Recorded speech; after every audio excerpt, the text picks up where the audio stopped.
be talking, so she should be, let me, come on. I'm thinking, Elizabeth, would you just say something and see if I'm not on gallery view? Oh, I am on gallery view. I see that. I'm doing that. I can start talking. Okay, that's perfect. We just proved that we can see you, right? Okay. And Elizabeth has been just this wonderful addition to our valley. She's been helping in many different ways, and one of the primary ways that we're interested in today is her experience with Pilates and exercise, and she's going to be sharing her knowledge about what we can do physically to prevent and improve our bone density strength. So thank you very much, Elizabeth. We appreciate you doing this. Great. So as Donna said, my name is Elizabeth Jensen. I'm a certified Pilates trainer. I was certified in 2009, so I've been practicing since then. I also have a post-bac pre-medical degree from Columbia University, so I have a background in anatomy and physiology from that as well. But today I'm just kind of do a quick review in case I'm not sure who was attending all the different lectures. So I thought I'd do a quick go through of osteoporosis and kind of bone so that you can see how exercise can come into play with that. So I provided handouts to the people at the senior center. But if you're not there, you can follow along. And I believe Donna will be sending the PDFs of the file or figure out some way to send them to you. Maybe Annika can do that. But basically, I'll be coming from the approach of the American College Sports Medicine. That's where I, as a kind of a personal trainer, get all of my guidelines on what's okay for me to do with clients. So I'll be using a lot of that as the reference of what I'm discussing today. So it can go beyond just Pilates. It can go to all types of personal training. So what is osteoporosis? According to the American College of Sports Medicine, osteoporosis is a skeletal disease characterized by a low bone mineral density and changes in the microarchitecture of the bone.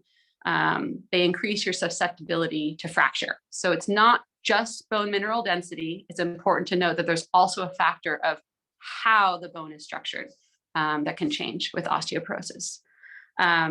And then it's measured by, if you haven't had a measurement for your bone mineral density before, it's measured by a dual X-ray absorptiometry.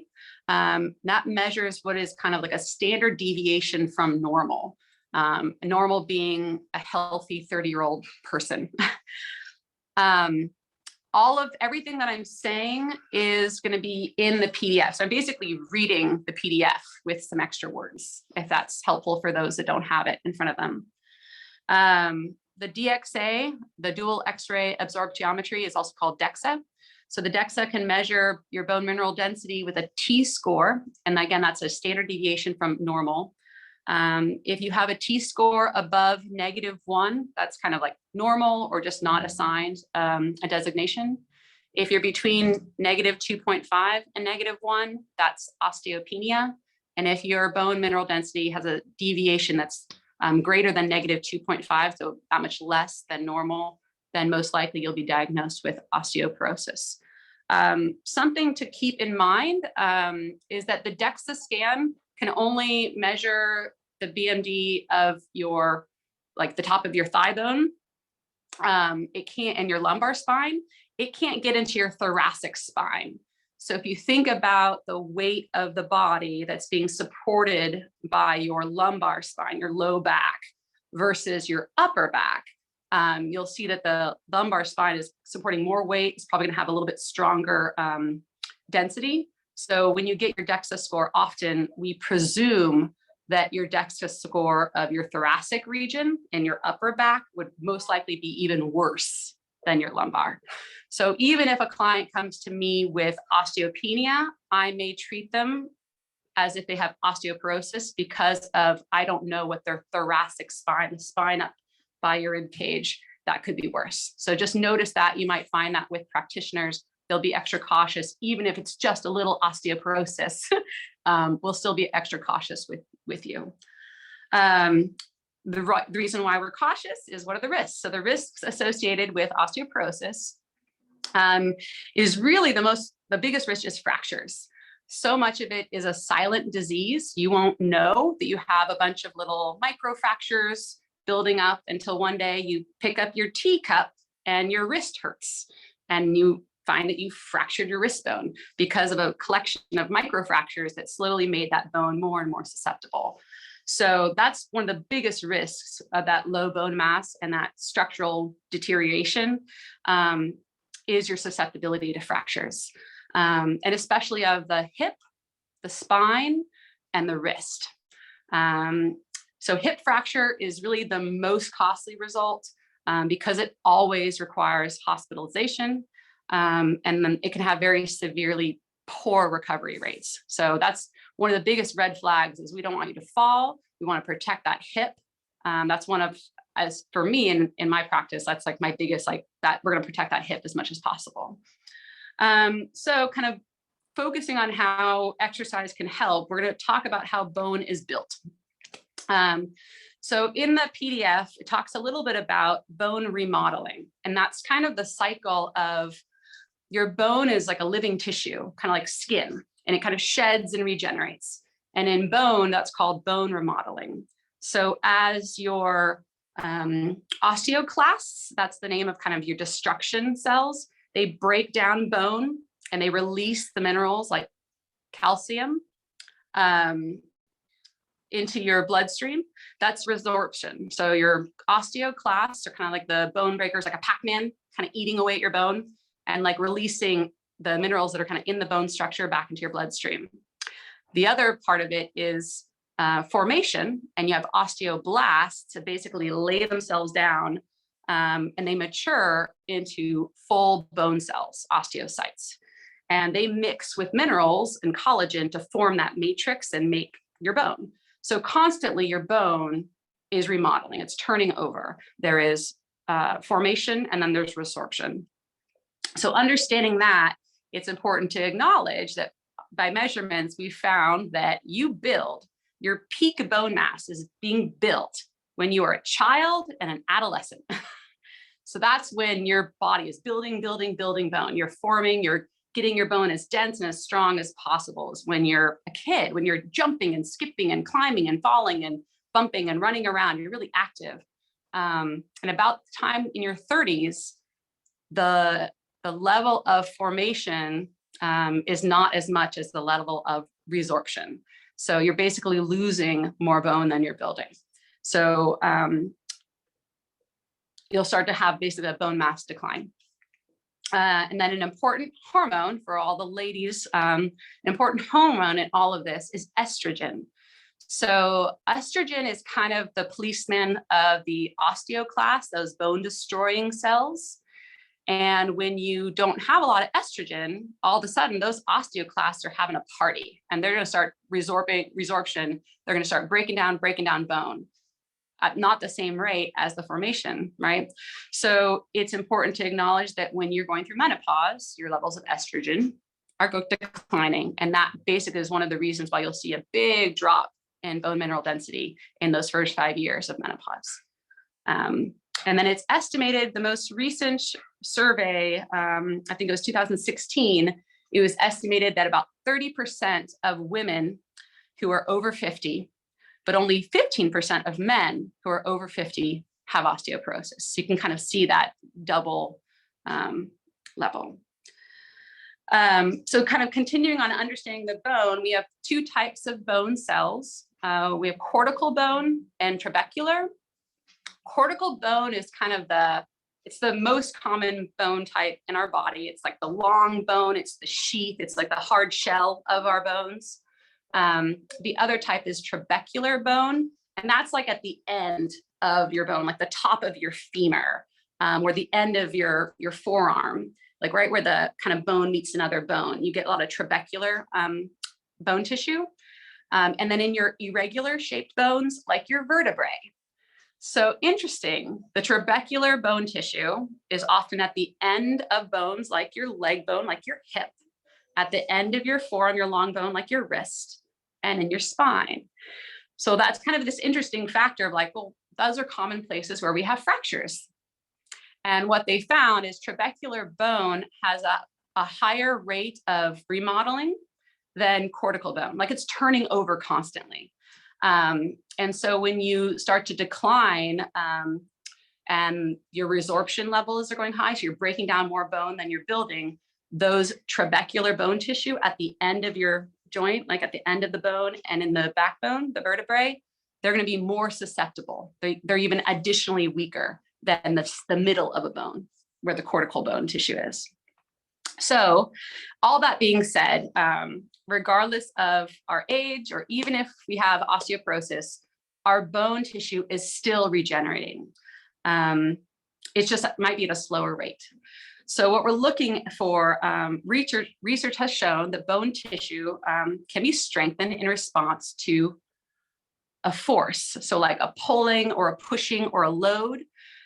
They've done studies that show basically your bone starts to build up and strengthen and pull in more minerals to become more dense when there's a load on it. So we can basically build bone through exercising, through weight-bearing exercises or resistant exercises where we're really pulling something and using those muscles, and the muscles in turn are pulling on the bone. Sorry, Steph had a question. Does bone loss plateau after the menopause spike? Yeah, so I don't have that research in front of me, but there's so many research clinical trials, but one of them basically was saying that it levels off. There's just a big drop in those first 5 years, and then it kind of levels off. It's still declining, but there's a more severe drop in those first 5 years of menopause.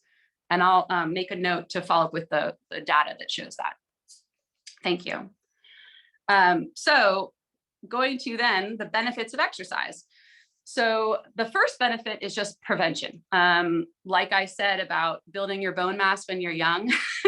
So get those kids, if you know any kids, your grandkids, you make sure they're off the couch and they're running and they're jumping, and let them climb the tree and let them fall down on their legs and jump and land, because that's going to build their bone mass. You want them, you got to build it up, because you can kind of make you can kind of build up your storage, like, oh, I'm building my reserves for when I'm old and I want to lay down. So you're kind of like, okay, so I encourage that. And when you're an adolescent, like get the teenager off the couch, get them involved in sports, get them walking, running, jumping. So prevention is a huge factor. The next is this maintaining and building bone strength. So it's kind of, I guess it's relatively recent evidence. They know that bone load will build bone, but they're showing more the intensity of the load that can really give the best results. So recent evidence is showing that weight-bearing and resistance exercise can play a role through what they call as osteogenic loading. So osteo is bone, genic is growing more of. So osteogenic loading, it's a load that adds stress. So I keep thinking of a bone like this because it's kind of knobby at the end. You're adding stress on this point, like the force is going down. Let's say if you're falling down from a jump. And the stress will start to basically, it'll compress the shell or the architecture, like the bone will kind of compress with that load. And that triggers, like the nerve cells kind of say, oh, we got to build some more. So they start pulling nutrients from the blood and making that bone more dense in that location. So you can imagine it'll basically increase your bone density. But let's say you want bone density in your hip. Bench pressing is not going to affect your hip. So it's not a universal thing. Wherever that impact is, that load is, that's where your bone will build more density. So often if I have clients, I will focus on things that will affect their hip density, things that will support the spine, and then any type of gentle started compression so that your wrists build up their strength of having something to resist against. So in general, normal daily activities should be enough to prevent like the harmful effects of unloading, as if you were on bed rest or if you travel to space often. But significant loading appears to be the best increase. So some research has shown that you need about 4 times your own body weight to build that bone tissue. So like an impact of 4 times your own body weight. So for example, when you stand up, gravity is pulling on you with an equal amount of force to your own body weight. So like 1 time your weight. If you walk really briskly, that gets a little bit higher. If you're running or jogging, that load of your body weight kind of coming down with a force is going to be even higher. And then big jumping, strength training is really what shows this 4 times your body weight force, which is associated with that bone strengthening. Let's see. So as I say that, it doesn't mean I'm asking you to go out and start doing jump squats with a 10-pound weight in your hand. You have to do it all progressively. So all of the guidelines talk about start where you are. If you're walking, maybe walk a little bit more briskly. If you're running, maybe incorporate some more resistive training with your exercise. So you always want to kind of start where you are and build up so that you can start to build up that strength. In strength training, we'll want you to push yourself to, let's say you're doing 10 push-ups, right? And they're really hard. That's a good place for you to do building up your muscle strength. If it's really easy to do 10, then you're not doing it hard enough. You're not going to be improving upon that strength. So we always kind of work with what can you do maybe 10 of, and the last 2 are really challenging. And that's kind of where you're going to be working to build muscle strength and in the same time build that bone strength. So the other factor of it, I know we're here to talk about building bone strength, but the other big factor of exercise with osteoporosis is really just prevention. And that's been for years. So you don't have to go do CrossFit today. You can still benefit from exercise.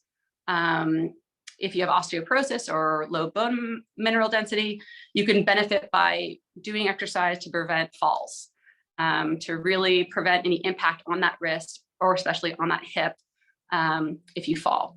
So how do you prevent falls? You need to have good balance, posture. You need to have flexibility and strength.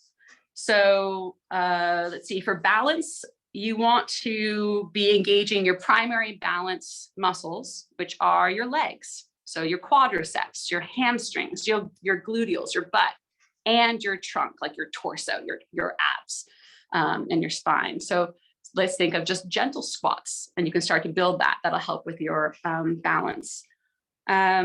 Balance training should be progressively more difficult. You want to make sure that maybe you'll start with standing on 2 legs, but then your goal is to kind of work to be standing on 1 leg in an exercise. So that's a way you can kind of progress your balance. Dynamic movements that change your center of gravity, like walking in a circle or walking in a line with 1 foot instead of in front of the other, are great ways to kind of check your balance and improve upon it. And then reducing your sensory input. So closing your eyes. So when you're holding onto something, but you close your eyes, you can kind of check how your balance is. One of the basic balance tests we do for personal training is involved with simple things like standing on a non-dominant foot with your eyes closed. Standing with 1 foot in front of the other with your eyes closed. So most of our balance tests involve closing your eyes so that you kind of eliminate that. And then the other research that kind of shows is combining them all. So you really want to combine balance with agility and proprioceptive training. The recommendation is 2 to 3 days a week, and that has been shown to reduce or prevent falls. There's also strong evidence in multi-component physical activity. So basically something that uses 2 or more, like it's strength and its balance. It's balance and its flexibility, or adding endurance with strength. They can significantly reduce your fall-related injuries by 32 to 40%, which is really good. So anything that has multi-component activity can also reduce your fall bone fractures 40 to 60% in older adults. So some really good recommendations for just using exercise as a way of avoiding falls. Speaking of balance is your posture. And for so long, it's kind of like, well, posture, oh yeah, kind of looks different. But if you think about like a pregnant woman and how she waddles, right? Because her whole center of balance is off. It's similar when you kind of are hunched forward and the weight of your head is in front of you, your center of balance is a little bit off. You're putting more strain on different muscles to support that posture. And strengthening those axial muscles up your spine, like extension work to kind of keep the chest open and upright, will help keep you balanced, and that can help prevent falls. Let's see. And then flexibility. So flexibility, sometimes we write it off as, okay, I'm not a ballerina, or I'm not a yogi, I'm not flexible, but really pushing the range because that flexibility allows you range of motion. And I think of, if you're limited in a range of motion and you trip on something, your options to catch yourself are limited as well. So the more range of motion you have with your hips and your shoulders, the more able you are to kind of re-navigate my body away from that, thing on the ground. Or so keeping that flexibility, kind of thinking of a range of motion, that's kind of your goal. And then the last thing for balance is simply strength. So if you have insufficient power to catch yourself, you trip on one foot, you need the strength of that other thigh to catch you. So they are finding that resistance training is even more important as we age. And by increasing your muscle power, you can really reduce your risks of falls. So on that regard, the recommendation is using either single or multiple joint exercises. So not just a squat, but like a squat with your arms. So multiple joints, doing 1 to 3 sets using a light to moderate load, 6 to 10 times.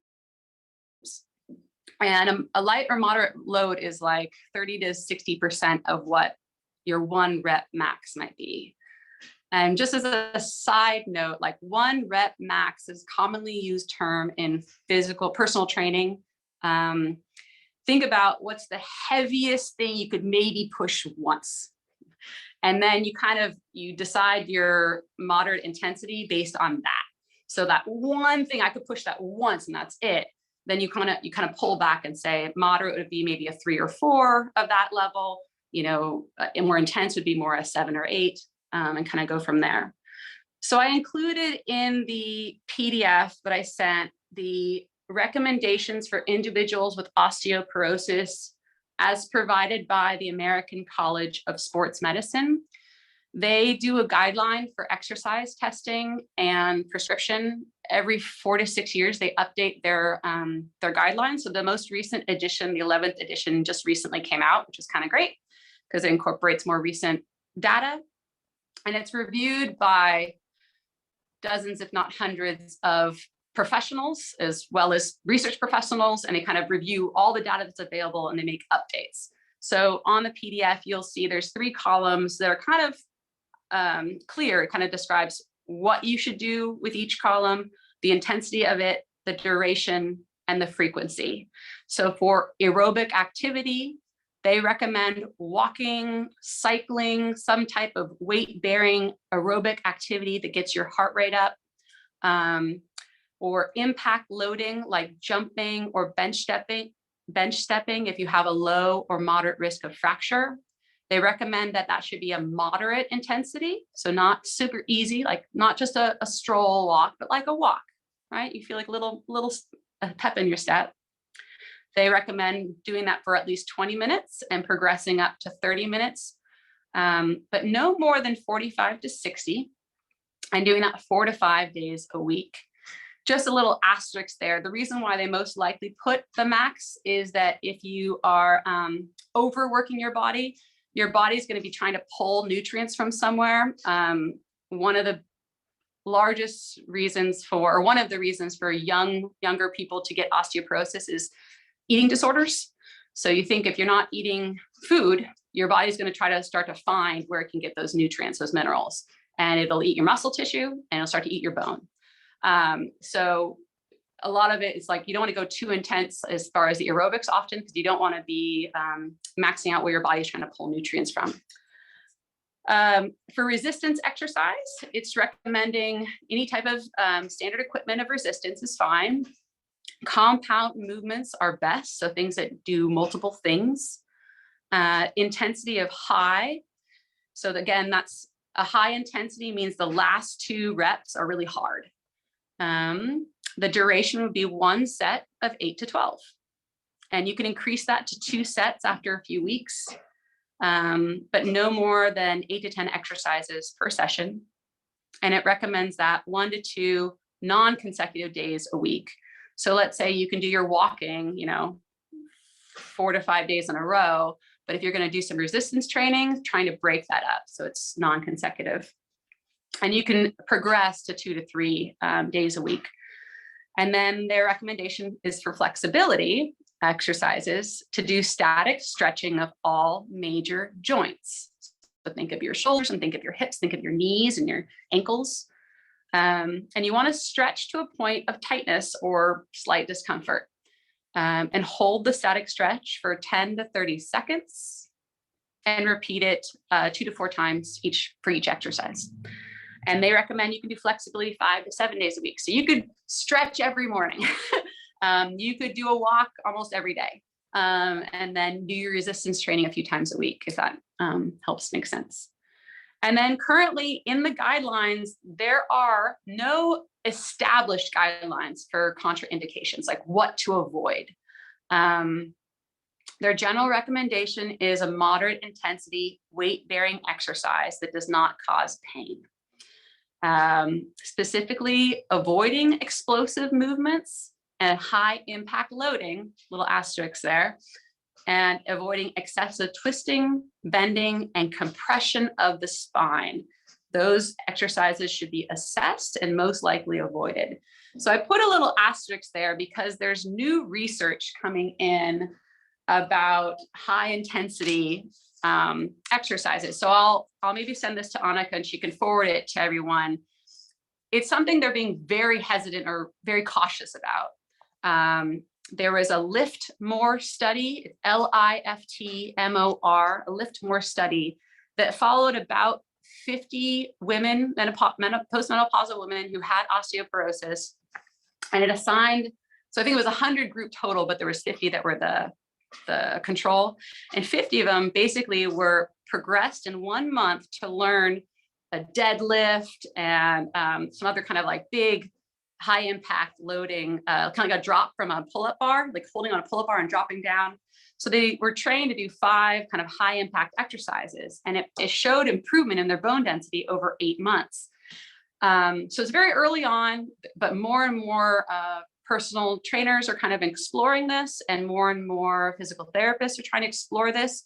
It's just one of those delicate matters. You don't want to cause a vertebral fracture from a deadlift or something like that. So, but I want to make sure that you guys are aware that the data is growing on it. So maybe progressing up to what feels comfortable and knowing that someday you could add higher intensity, higher loads, and maybe keep that bone density increasing.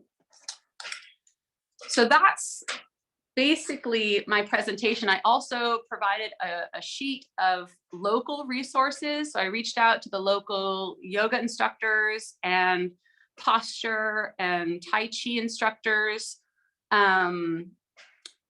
and kind of put them on a sheet so that you can contact all these people. These were the ones who got back to me and let me know that they are comfortable working with clients with osteoporosis.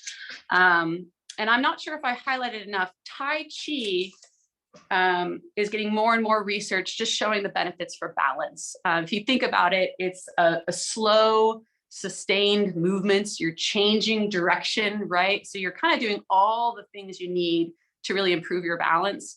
And there's some great studies that are showing it has long-term effects, even if you stop doing it after a little while. So I think that's where I'll stop and see what questions there are. Somebody had a question. What about exercises like jumping jacks or jumping rope? Right, exactly. So let's say you are good walking, you feel good walking, you feel comfortable with that. Jumping rope and jumping jacks is a nice gentle, like that's super gentle. That's like a gentle way. That's one step up from just kind of walking, right? Where you don't really leave the ground much. One foot's usually almost always down. So, but yeah, that would be a kind of a low level impact. How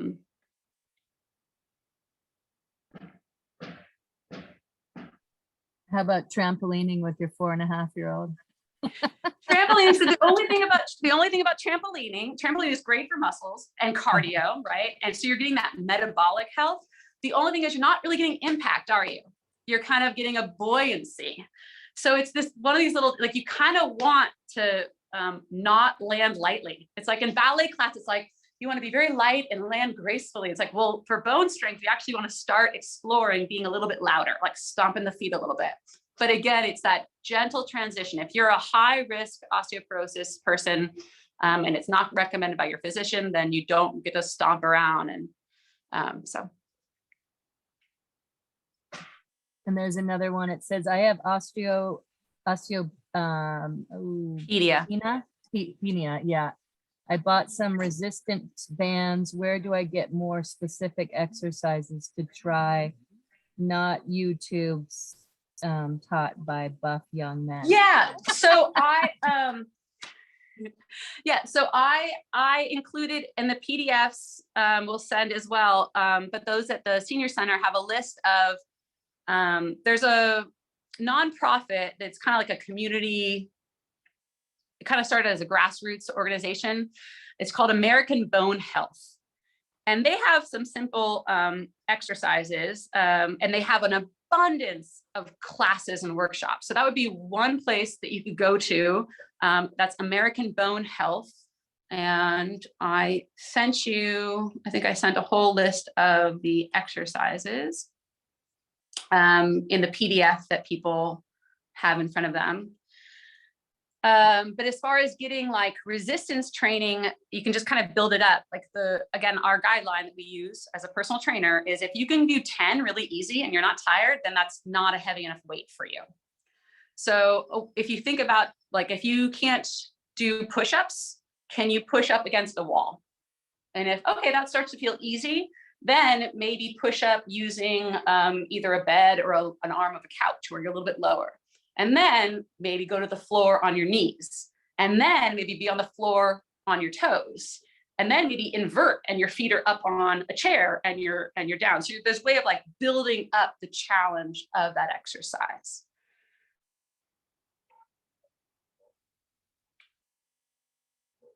I'll say just osteoporosis is very specific and is high risk. So it is nice to work with someone either individually, so they can kind of just assess your whole picture, like what medications are you on? What's your lifestyle? And then there are certain classes like Buff Bones that basically has been really successful in not having injuries. So it's designed to be safe for everyone, but it does not have heavy weights.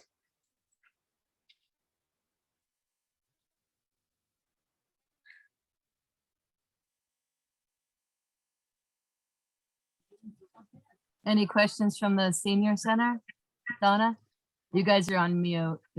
Yeah, sorry, I just unmuted after I just yelled a question at you.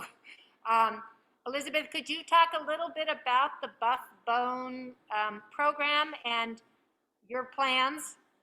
Oh, yeah. So because I'm a certified Pilates instructor, that's what my avenue is. The Buff Bones program is a Pilates-based bone strengthening system.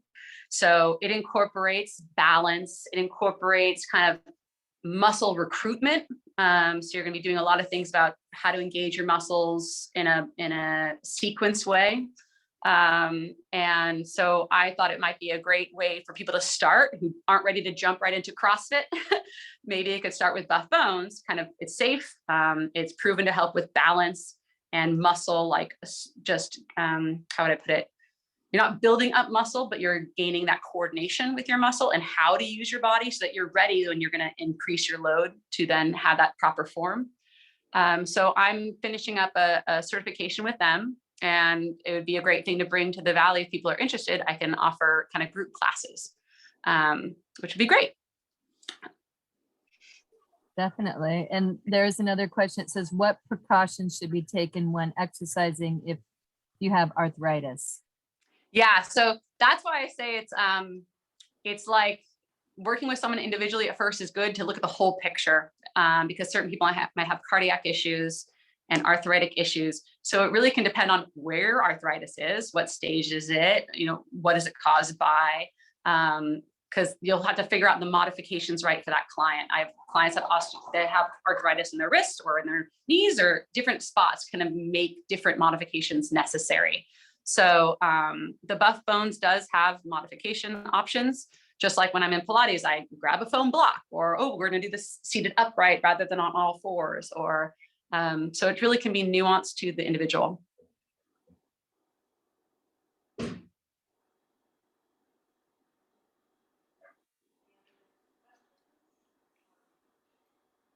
So, Elizabeth, this is another, not to put you on the spot, but another request for a class or an informational session is on balance.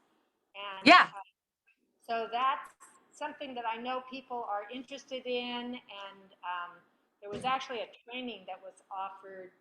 Susan knew about that. I think you were in that connection. If you look at the bone health exercises from American Bone Health, that handout, almost so many of those are balance. They're all about strengthening your hips. They're all about, which is your pelvic stabilizers. They're about opening up the chest, right? And trying to get the shoulders back and stretch so she can be more upright. So that's a good place to start. But yeah, the Buff Bones program would be great. Balance before I'm certified, I can give my own version of a balance class based on similar techniques of strengthening your quads, your hamstrings, your hips, as well as your core. Opening, you want to strengthen your extensors, right? So anything that helps you lift up from the floor is really good to kind of keep that posture, and that's really helpful with balance. Right. Thank you.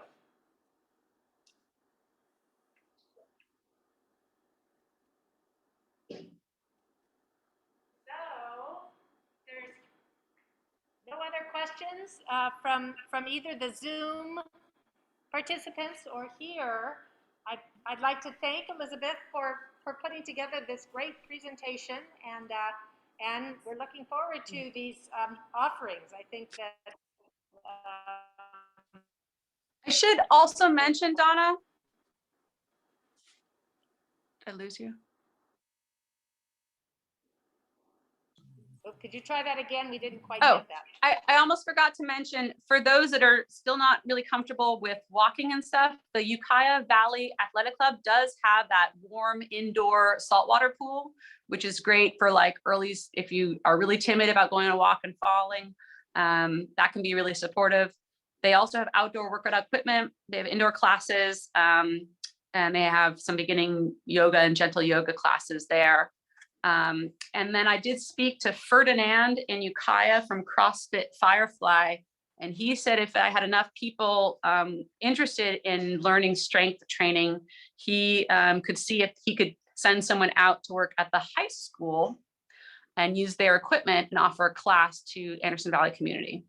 So that was the other thing I wanted to say.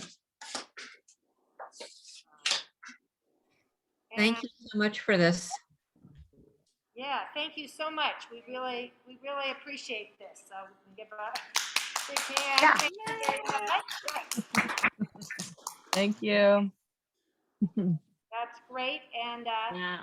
anybody else that has any suggestions, we really would like to hear about what do we need? What do we want to know more